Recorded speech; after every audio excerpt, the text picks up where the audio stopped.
여러분, 오늘 본문 말씀을 통해 우리가 다시 회복해야 될, 다시 rise up, 일어나야 될 믿음은 무엇인가? 자, 오늘 본문에 있는 말씀, 오늘 2장 1절에서 5절까지는 그 첫 번째 메시지를 우리에게 이렇게 주시는 것 같습니다. 여러분, 4절, 5절, 우리 두 절만 같이 한번 읽어보겠습니다. 핵심적인 말씀입니다. 4절, 5절 시작. 내 말과 내 전도함이 설득력 있는 지혜의 말로 하지 아니하고 다만 성령의 나타나심과 능력으로 하여 너희 믿음이 사람의 지혜에 있지 아니하고 다만 하나님의 능력에 있게 하려 하였노라. 자, 1절에서 5절까지 내용 가운데 4절, 5절만 읽었습니다. 우리가 고린도 교회에 대한 정보는 아주 많이 들어서 알고 있을 것입니다. 고린도 교회 사람들이, 고린도라는 도시가 아주 잘하는 것이 몇 가지 있었습니다. 무엇을 잘했습니까? 말을 잘해서요. 말싸움에 치면 사회에서 이렇게 뒤떨어지는 사람, 여러분, 말을 잘하다 보니까 여러분, 말하면 말싸움이 붙어요. 말싸움이 붙다 보면 어떤 일이 벌어집니까? 그래서 고린도에는 이 직업이 굉장히 많았습니다. 어떤 직업? 변호사. 말싸움하면요, 사람들이 소송을 많이 했어요. 그래서 이 고린도라고 했을 때는요, 어머, 말 많은 사람들 이라는 이야기하고 더불어서 변호사 돈 버는 도시, 이 두 가지가 소문이 날대로 난 도시였습니다. 여러분, 서울이라고 하는 도시는 어떤 도시입니까? 서울이라는 도시 어떤 특징이 있습니까? 외국 분들이 서울 왔을 때 가장 크게 놀라는 것은, 우리는 늘 살다 보니까 별로 그렇게 관심이 없죠. 그래서 저는 서울이라고 하는 곳에서 가장 놀랍기도 하고 불편한 한 가지는, 여러분, 서울 사람들의 92%가 다 아파트에 삽니다. 그래서 우리 주거 형태가요, 그냥 아파트라는 게 집이에요. 여러분, 가만 보면 아파트가 사람을 닭장처럼 넣어놓은 것 아니에요? 좀 쉽게 얘기하면. 좀 개인적인 독립공간이 없는 곳이잖아요. 그래서 저는 제가 생각하기에 좀 답답함이 있다라고 하는 도시로 저는 일컬어집니다. 각각의 판단은 틀리겠지만. 자, 그런 고린도 지역에, 고린도에서 사도 바울이 약 한 2년, 3년 정도를 머물면서 사람들에게 복음을 전했습니다. 고린도인들이 뭘 잘한다고요? 바울도 무엇을 잘해요? 바울은요, 직업이 검사였어요. 그러니까 말을 잘할 뿐만 아니라 논리력에 있어서는 최고였어요. 자, 고린도 교회인들에게 이 복음을 나누는데, 여러분, 예수님이 여러분을 사랑하십니다. 예수님이 십자가에 죽고 부활하셨습니다. 라고 하는 사실들을 이야기하다 보니 설득이 됐어요. 그래서 그들이 이제 예수님을 믿고 작지만 곳곳에서 예배가 시작이 됐습니다. 자, 그런데 우리가 이제 고린도 전서 전체를 알고 있듯이 고린도 전서에 대한 내용은 어떤 내용이에요? 칭찬하는 내용입니까? 책망하는 내용입니까? 아주 야단치는 거예요. 너희들 왜 그랬어? 하고 빨리 힘도 고치시오 라고 하는 대부분의 책망에 대한 내용이 이루어져 있습니다. 그 애증도 있는 것이죠. 자, 그런데 오늘 고린도전서 2장에 있는 말씀 가운데 특별히 우리가 읽었던 4, 5절 말고요, 2절, 1절, 2절 보니까, 형제들아, 내가 너희에게 나아가 하나님의 증거를 전할 때, 즉 말씀을, 성경을 전할 때에 말과 지혜의 아름다운 것을 하지 아니했다라는 말이 나와요. 그리고 3절에 보니까 내가 너희 가운데 거할 때에 약하고 두려워했다, 심지어는 떨었다라는 말이 나와요. 이 말은 상징적인 말이 아니라 실제였던 것 같아요. 여러분, 모세가 말을 잘했습니까? 모세는 민족의 지도자였지만 그게 무엇이 부족했어요? 말하는 능력이 부족해서 누가 얘기를 했어요? 그 형 아론이 대신 얘기했어요. 이렇게 보면 모세는요, 리더십이 없는 사람이에요. 정치가가 아니에요. 그래서 필요한 사람이 있었던 거죠. 여러분, 바울이요, 신비한 사람인데 어떻게 바울이 사람들에게 설득을 잘했을까? 어떻게 잘했을까? 자, 오늘 3절에 보면 바울이 실제로 사람들에게 나아갈 때는 이제 두렵고 떨었다라는 말이 표현이 나오는데, 이 바울의 여러 가지 정황을 보면요, 바울은요, 아마 신체적인 핸디캡이 여러 있었던 사람이에요. 그래서 말을 할 때 저처럼 이렇게 유창하게 하는 것이 아니라 아마 말을 좀 더듬었던 사람, 한국말로 하면 언챙이? 아마도 그러지 않았을까. 지식도 많고 설득은 잘하긴 하지만 대중연설에서는 그다지 그렇게 흥미있게 하는 사람이 아니었던 것이에요. 그래서 고린도전서 편지를 보면, 다른 것 후서 편지를 보면, 바울이 글로 쓸 때는 와 진짜 멋있었는데 앞에 말하는 거 보니까 실망했다라는 이야기 구절이 나와요. 참 고린도 사람들은 말 돌려서 하지도 않고 직설적으로 하는 거예요. 보니까 참 별거 아닌데, 참 글로 보니까 너무 잘하고, 이렇게 얘기를 해요. 그건 사실이었던 것 같아요. 그렇게 보면 사도 바울이 어떠한 사람인가라는 것을 알 수 있는데, 자, 그런데 그럼에도 불구하고 사도 바울이 오늘 이 고린도 교회에게 말씀하고 있는 한 가지는 5절에 보니까 너희 믿음이 사람의 지혜에 있지 아니하고 하나님의 능력이 있다. 자, 오늘 우리가 이렇게 모여서 예배하는 건 여러분들이 감동된 건 내가 말을 잘해서가 아니라 여러분들이 나를 비난하는 것처럼 내가 말 못하는 거 잘 압니다. 물론 난 글 쓰는 재주는 많지만, 그러나 이것이 그럼에도 불구하고 여러분들이 예수님을 믿고 구원받은 성도로 오늘 예배하고 있는 건요, 내 능력도 아니고 여러분의 능력도 아니라 누구의? 그래서 4절에 있는 대로 성령의 나타나십니다. 성령님이 오늘 이 자리에 계시기 때문이다 라고 하는 것이에요. 이건 겸손이 아니라 우리가 누군가를 설득하려고 할 때, 누군가를 하나님의 사람으로 변화시키려고 할 때 아무리 일써도 되지 않는 사람 우리가 왕왕 보지요. 작심하고서 예수를 믿기로 스스로 나온 어떤 형제가 1:1 제자 영육 저하고 성경 공부를 하면서 중간쯤 지나가는데 도저히 예수님이 믿기지 않아서, 그러니까 믿고 싶은데 믿어지지가 않는 거예요. 답답함을 호소했던 적이 저한테 있어요. 목사님, 근데 예수님이 구원자를 안 믿어져요. 나 진짜 믿고 싶은데 좀 설득 좀 해주세요. 요한복음을 읽으라고, 내가 기도해 주겠다고. 그 6개월 동안 안 믿겨져요. 그래서 제가 그랬죠. 너무 미안한데 예수님을 안 믿어지면 그 다음에 이제 전도라고 하는 순서 차례 들어가 전도를 해야 되거든요. 너가 당신이 예수님을 안 믿어지면 일단 여기서 우리 성역공부 멈춰야 되겠다. 못하겠다. 기다리자. 그랬더니 이 친구가 그러면 이제 우리 안 만나는 건가요? 라고 그래서 시간을 좀 갖자 그러더니 좀 그러긴 싫은데, 그러더니 그래요. 목사님, 제가 그러면 믿어주겠습니다.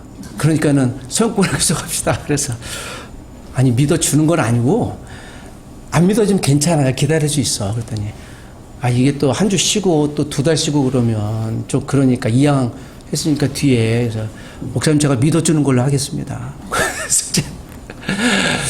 그래서 저도 마음 가운데 그래 믿어준다고 하니 하나님이 역사하셔야지 하면서요. 맨 마지막 나중에는 정말 이 형제가 예수를 믿었는지 저도 아직 의심이 들긴 해요. 정말 믿었냐니까는 이게 믿는 것을 하죠. 그러면서 지역 교회로 제가 보냈던 기억이 있습니다. 그러면서 느꼈던 게 내가 성경 공부를 잘 가르치는 사람이 아니구나. 그렇다고 해서 배우는 사람도 내가 잘 배우는 게 아니구나. 뭐예요? 누구예요? 여러분 혹시 낳아주신 부모님이 여러분이 진짜 낳아주신 것을 믿습니까? 제가 이번 주 학생들하고 수업 시간에 이렇게 신 존재 증명을 할 때 그랬습니다. 여러분, 하나님이, 신이 세상에 있는 걸 믿습니까? 했더니 믿는다는 사람이 있고 안 믿는 사람이 있습니다. 그러니까 누구 말이 옳을까요? 라고 했더니 자기 말이 옳다고 서로 막 얘기하면서요. 제가 그런 얘기를 했습니다. 혹시 신을 본 적이 있는 사람? 들어보니까 없어요. 없는데 어떻게 있다고 얘기를 해요? 그러니까 그런 거 같네요 하면서 신이 없다고 이제 자리를 움직이면서 서로 논쟁을 했습니다. 여러분, 하나님 있습니까? 본 적 있어요? 이 논쟁의 질문은요. 여러분의 부모님이, 내 부모님이 실제로 나를 낳아주신 부모님인지 아는 것과 똑같아요. 여러분 생각 잠깐 해보십시오. 여러분의 엄마 아빠는 여러분을 낳았습니까? 그걸 믿으세요? 어떻게 알죠? 네? 어떻게 알아요, 그걸? 나에게 밥도 주고 등록금도 주고 또 어려울 때 사랑해주고 그래서 믿습니까? 그렇게 말씀했어요. 그렇게 말씀했습니까? 가장 확실한 방법이 있어요. 병원에 가서 DNA 검사해 보면 됩니다. 그래서 여러분 병원 가서 부모님 모시고 DNA 검사로 한번 갔다 오세요라고 제가 수업 시간에 숙제를 해줬더니 학생들이 그래요. 그러면 엄마한테 혼나요. 라고 얘기하더라고요. 그래서 그래도 선생님이 내줬으니까는 한번 해보라고 그랬더니 그거 얘기하긴 좀 그런데 참 쉽지 않죠. 그런데 믿죠? 믿는 이유는 무엇입니까? 자, 믿음을 여러분 설명하는 겁니다. 믿음은 믿으려고 해서 믿는 게 아니라 수동태예요. 믿음이라는 원래 이 헬라어 말이요. 수동태예요. 믿어지는 거예요. 어떻게 믿어지지? 그래서 이것을 에베소서는요. 선물이라고 해요. 선물을 줬는데 구원이라는 걸 내가 받은 거예요. 그랬더니 감사합니다 하고 이거 내 거예요. 라고 하는 것을 믿음 선물이라고 얘기를 하는 거예요. 자, 그런데 여러분 이걸 지금 고린도 교회 성도들에게 주시는 말씀이에요. 왜 이 말씀을 주셨을까요? 우리가 1장에 했지만 1장에는 고린도 교회의 가장 큰 심각한 문제가 뭐였습니까? 서로 싸우는 거예요. 우리 오늘 끝나고 도시락 먹을 거잖아요. 그런데 고린도 교회 성도들은 먹을 때, 도시락 먹을 때 자기네들끼리는 먹었어요. 뭐 게바파, 아볼로파, 예수파, 또 바울파 뭐 이렇게 반찬 싸우면 자기들끼리 뭐 좋은 것만 먹고 그렇게 어떻게 우리가 한 교회 교인인데 그러면 안 되지. 그러니까 이게 불편함이 있었던 거예요. 그리고 알고 보니까요 서로 막 소송을 하고 있어요 지금. 자리 좀 비켜주세요 하면 안 비켜줬다고 소송해버려요. 뭐 이제 그런 식일 거예요. 이게 교회 안에 있다 보니 바울이 지금 에베소에서 열심히 영적인 전투 가운데 있는데 고린도 교회 소식을 듣다 보니까 고린도 교회 이러다 망하겠는데 그리고 어떻게 이럴 수 있느냐 말이야 하면서 그 에베소라고 하는 영적인 전쟁이 험한 곳에서 쓴 편지가 오늘 이 내용이에요. 내용이 얼마나 여러분 이게 전투적입니까? 제가 정리하면 이런 것이에요. 고린도 교회 여러분들은 다시 한 번 더 하나님이 주신 더 넓은 믿음의 비전을 갖고 있어야 합니다. 이 비전은 말씀을 전하는 거예요. 나누는 거예요. 그래서 여러분 믿음이 더욱더 퍼져야 되는 거예요. 여러분 하나님이 우리에게 주신 비전은요. 곰팡이 같아서요. 곰팡이를 제가 부정적으로 쓰지 않고 긍정적인 곰팡이 같아서 계속 퍼지는 것이에요. 누룩과 같아서요. 하나님의 나라는 확장되는 것입니다. 여러분 확장되려면 어떻게 돼요? 저도 어제 참 감사했던 것이 있었는데 어제 비가 내려서 강릉에 비가 내렸잖아요. 그래서 제가 오봉저수지 제가 기도했기 때문에 강릉의 오봉저수지의 저수율이 지금 11% 떨어지면요. 강릉 시민들이 하루에 2시간씩 물을 배급을 받고 살아야 되는 거예요. 그래서 그들이 지금 전국에서 생수 보내기 운동하고 소방차로 물 주기 운동하고 있는 거예요. 그러면서 이 기온이 10% 밑으로 떨어지면요.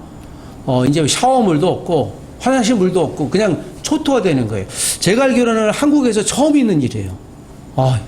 물 부족하구나. 근데 어제 비가 오는데요. 이게 13%가 넘었대요. 그래서 오봉저수지의 물 저수량이 제가 이걸 보면서 느낀 것이 뭔지 아십니까?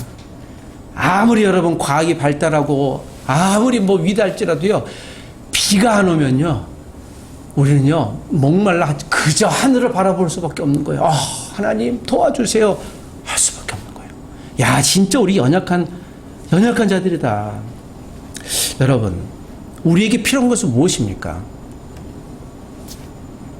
여러분 어제 비가 왔게 망정이죠. 근데 여러분 저수지에 무엇이 차니까 우리가 이제 물을 먹을 수 있어요. 물이 차니까요. 그러면서 아나운서가 이런 얘기를 해요.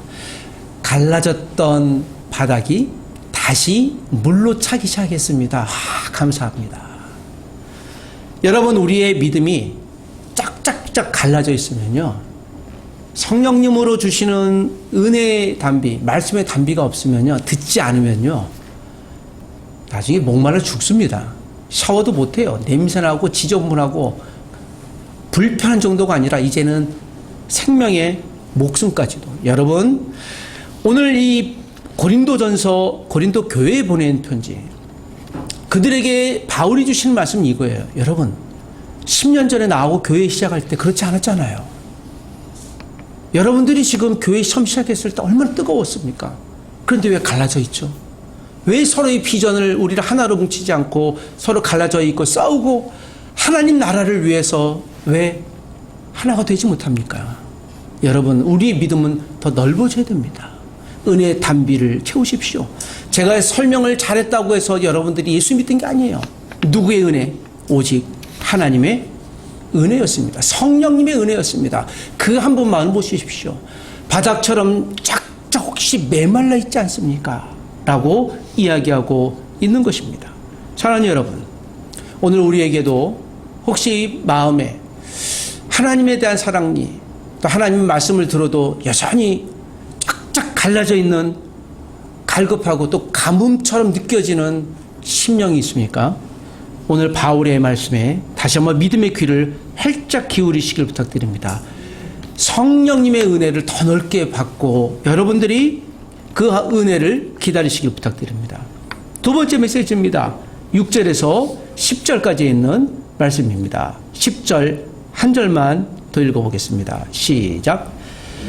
오직 하나님이 성령으로 이것을 우리에게 보이셨으니 성령은 모든 것 곧 우리의 깊은 것까지도 통달하시느니라. 바울은 계속해서 성령님이 누구인가를 이야기하고 있고요.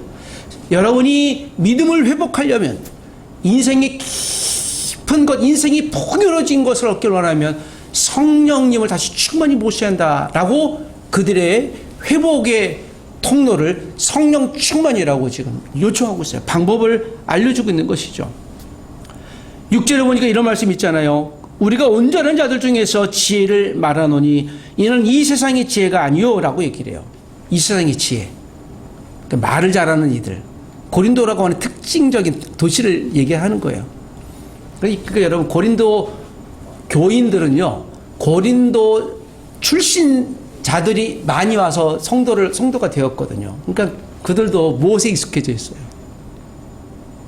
교회 밖에 나가면 말을 잘하겠죠. 말싸움에 찌기 싫어하겠죠. 소송도 잘하겠죠. 그런데 바울이 이 얘기를 하는 거예요. 그래, 고린도라고 하는 도시는 어쩔 수 없다. 세상이니까. 그런데 교회는 달라야 한다. 라고 이야기를 해요. 교회는 달라야 한다. 이제 이번 주에 우리가 한글 사랑방 오픈할 건데, 제가 어떤 학장님에게 그 얘기를 했어요. 학장님, 혹시 유학생들에게 밥 한번 사지 않겠어요? 그랬더니, 사죠. 예. 제가 다음 학기 사겠습니다. 그 지난 학기 저거 약속했습니다. 그런데 이제 계산을 해보니까 한 50만 원 정도 나오잖아요. 그분은 이제 뭐, 밥 한 끼 이렇게 맛있게 사는 거, 그걸 생각하셨는지 모르겠는데, 저 학장님 건데요. 목사님, 말씀만 하세요. 내가 누구든지 살게요. 예. 제가 그거 말하려고 하는데, 제 학생이 45명 정도 되고요. 이렇게 전체 하니까 50만 원 정도 돼서, 죄송한데, 혹시 원하시면 한 반 정도만 해주시면 돼요. 그랬더니 잠시 침묵이 흘렀어요. 이거 그게 아니었구나. 속으로 내가 어떡하지? 그러더니 목사님, 이왕 사는 거 제가 다 사겠습니다. 아니, 괜찮으세요? 너무 부담되니까 안 하셔도 됩니다. 그러니까 이런 말을 해요. 목사님, 그래도 제가 한번 학생들에게 한 번도 사본 적이 없는데 한번 사겠습니다. 내가 교회 다니는 사람이잖아. 이 얘기를 하는데 마음에 참 감사가 들더라고요. 그래서 역시 이렇게 좀 다르다. 다음 학기에 또 부탁해야지 하고 이제 속으로 나누면서 그날 좀 오셔서 얘기 좀 해달라고 얘기하니까 이제 오셔서 자기 이야기를 본인 하시겠다고 하는데 그 말이 너무 마음에 남더라고요. 목사님, 그래도 제가 교회 다니는 사람인데 아유 괜찮아요. 그 정도 쓸 수 있어요. 그러면서 문득 물론 우리가 늘 그래야 한다는 건 아니에요. 그 얼마나 사실 부담스럽습니까? 여러분 교수님들은 돈이 뭐가 많아요. 10년 전에는 월급이 많은 사람인데 요새는 월급 많지 않은 사람이라고 저도 인정을 해요. 예, 물가가 오르고 봉급이 오르지 않았어요. 그런데 이분들이 그런 기쁨이 있는 거예요. 외국인 학생들한테 밥 사주고 뭔가 섬기고 하는 이 자체가 예수님이 나를 사랑하셨으니까 나도 그래야지 하는 기쁨이 있는 거예요. 그게 얼마나 고맙고 감사한지. 여러분들도 동참하실 수 있습니다. 네, 혹시 나중에 그 금액을 떠나서요. 제가 그러면서 여러분 누군가 설득하려고 할 때 고린도 교회 성도들이요 바울이 이렇게 부탁하는 거예요. 여러분 세상에 지혜는 참 많아요. 정보가 얼마나 많은 줄 아세요? 정말 많다라고요. 여러분 요즘에는 학생들 너무 좋은 시절을 만났습니다. 학생들이 이제 숙제를 할 때 챗GPT를 쓰잖아요. 그죠? 예. 제가 이번 학기부터 학생들한테 얘기했어요. 그것을 갖고 쓰지 말라 그래도 이미 쓰고 있을 테니까 마음껏 쓰세요. 그러나 반드시 각주를 다세요. 그래서 자기 거를 내세요. 그랬더니 알겠다고 이야기를. 그걸 이제 AI라고 하지 않습니까? 또 나오더니 AGI가 나와요. AI는요, 누군가 개인적인 문제를 해결하는데 우리보다 똑똑한 걸 제공해 주는 건데요. AGI, Artificial General Intelligence는요, 이제 범용, 일상으로 해갖고요, 우리가 갖고 있는 모든 문제 있잖아요. 이제 그 시대가 오는 거예요. 이거 문제 어떻게 해결하지? 그럼 AGI한테 물으면요, 우리보다 훨씬 똑똑하기 때문에, 심지어는 교수님들이 논문 쓸 때 10년, 15년 논문 쓰죠. 얘는 5분 이내 박사 논문을 줘요. 이제 그게 이미 시작이 됐다라고 얘기를 하는 거예요. 그래서 AGI가 아니라 ASI, Artificial Super Intelligence예요. 그런데 여기서부터 이제 문제를 고민하기 시작해요. 이제는 인간이 고민 안 해도 이 슈퍼 인텔리전스가 어떻게 살아야 한다, 무엇을 해야 한다 알려준다는 거예요. 예를 들면 나는 앞으로 대학 졸업 뭐 하지? 그러면 나의 데이터를 놓으면요, 너는 이걸 하고 이 사람 만나고 이 회사를 가고 이런 얘기를 해. 그러면 취업이 되는 거예요. 그 일을 하는 거예요. 그러니까 누가 시켜서. 이제 문제는요, 그 AI가 지시해 주는 게 옳은지 그른지를 판단할 수 있는 능력이 인간에게 없다. 여기서 이제 인간이 두려움을 갖는다라는 이야기를 해요. 저도 여러분 이 설교 준비할 때요, 제가 설교 준비한 거하고 또 여러분 챗GPT한테 물어봐요. 내가 이렇게 설명했는데 이걸 한번 요약해줘. 그러면 요약을 잘해요. 누가 더 잘할까요? 챗GPT가 더 잘해. 나 그것을 인정할 수밖에 없어요. 그래서 제 설교는 물론 제가 기본적으로 만들지만, 그리고 이거 예화가 없는 것 같은데 그 예화 이걸 한번 좀 넣어줘 그러면요. 그래서 제가 어제까지 챗GPT하고 대화하고 왔어요. 그럴까요? 챗GPT 고마워. 그래서 멀려 주인님 또 부탁하실 거 있으면 말씀해 주세요. 그래서 아니요 됐어. 오늘은 쉬어. 다음 주에 보자. 네. 주일 평안히 보내세요. 샬롬 그러더라고. 내가 목사인 줄 아니까 그리스도인이라고. 챗GPT야 고마워 하면서도 마음 가운데 나보다 잘 만드네. 이거 어떡하지? 하는 마음이 실제 드는 거예요. 성경 공부도 그래서 챗GPT한테 물으면 돼요. 여러분, 이제 여러분들 저한테 목사님 상담 있습니다 하지 않고요, 얘한테 상담할 확률이 많을 거예요. 요즘 아이들은 그렇게 해요. 그러지 않습니까? 왜냐면요, 저보다 훨씬 나를 더 잘 알기 때문에 그래요. 나는 어떤 전공을 해야 되죠? 이거를 저보다 제가 상담을 배웠지만 훨씬 잘해줄 거예요. 그럼 어떡하겠습니까? 예, 지금 챗GPT 소개하는 시간은 아닌데요. 마치 이 시대에 고린도 교인들은요, 이런 지혜 지식을 갖고 내가 더 많이 알아, 내가 더 많이 갖고 있어 라고 했지만 바울의 말은 아주 단호해요. 아니, 더 넓은 비전, 더 깊은 비전을 갖고 있는 이것은 성령님이 아니면 줄 수 없어. 아무리 너희들이, 여러분들이 똑똑한 지혜를 갖고 고린도라고 하는 박학다시간 수천 명의 박사이가 있는 도시라고 할지언정 성령님이 주시는 그 한마디를 못 넘어. 그러므로 우리는 예배하는 공동체, 성령님을 만나는 공동체여야 돼. 성령님은 하나님의 깊은 곳까지도 다 통달하신다, 안다라는 겁니다. 여러분, 오늘 우리가 이 한 주를 살아가려고 할 때 우리가 어떻게 믿음으로 살아갈 수 있겠습니까? 올 초에 다짐했던 것들이 얼마나 이루어지고 얼마나 또 실패하고 있는지 한번 스스로 점검해 볼 수 있기를 원합니다. 서커스단의 코끼리를 훈련시킬 때 다리를 묶어서 한 달 정도를 계속 돌리면요, 실제로 이 끈을 풀어줘도 서커스단 밖으로 도망가지 않는다고 하잖아요. 자기 뇌 속에 나는 묶여 있어 라고 하는 것처럼. 여러분, 우리가 성령님 한가운데 묶여 있으면요, 성령님이 우리를 마음껏 자유의지를 줘도 우리가 성령님 밖으로 넘어가지 않아요. 그러나 우리가 마귀나 사탄에게, 세상의 지식에게 우리의 다리를 묶어 놓으면요, 아무리 성령님이 설득해도 설득이 될 수 없는 거예요. 그래서 여러분, 우리 매일 아침 하는 큐티, 그게 얼마나 중요한데요. 여러분 축하합니다. 이제 구약 성경 통도 끝났죠, 그저께. 야고보서 갈라디아서 들어가는데 제가 벌써 3분의 2가 지났네, 성경에. 너무 감사하다. 여러분, 하나님의 말씀이 이 한 주도 저와 여러분의 앞길을 인도하는 그런 한 주가 되시길 주 이름으로 부탁드립니다. 말씀을 정리해 보십시다. 여러분이 혹시 직장인이 있습니까? 그 직장에서 여러분 커리어를 얼마나 쌓고 있으십니까? 그러나 여러분, 우리는 하루를 커리어가 아니라 소명으로 사는 사람들이어야 될 줄 믿습니다. 그 직장에서 받는 그 직업을 통해 얻는 많은 이익이 아니라 그것이 실수할지언정 또는 성공할지언정, 그래, 하나님이 나를 통해, 이 직장을 통해 이 일을 하길 원하시지, 나는 이런 사람이 될 거야, 그런 사람이 되시길 원합니다. 생계가 아니라 하나님의 통로로 쓰임받는 사람이 되십시오. 여기 있는 대학생 여러분, 여러분이 공부할 때 내 인생에 나는 이 대학 과정을 통해서 멋있는 인생을 살아야지, 그런 꿈도 꾸십시오.